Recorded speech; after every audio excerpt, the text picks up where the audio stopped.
Well, being a student can be expensive. I graduated high school in Calgary in 2007, and I was one of those kids who just didn't know what they wanted to be when they grew up.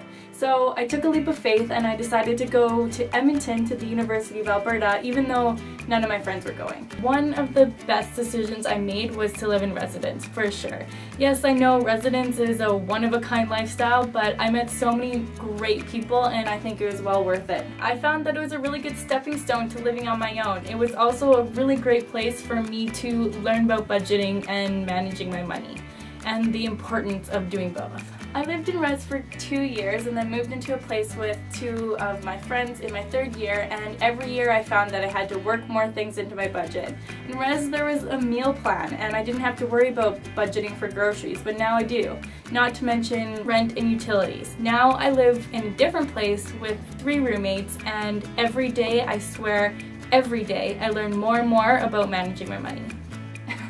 Being a fashion student, my weakness is shopping, for sure.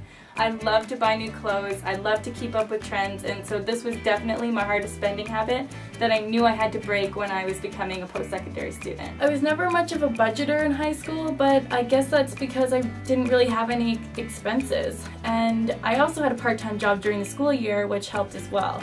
Since I didn't work during the school year in my first years of university, I learned really quickly that I would have to budget really carefully in order to make my summer money last till the end of the year. My biggest tip that I can give to students from being a student is to create a flexible budget.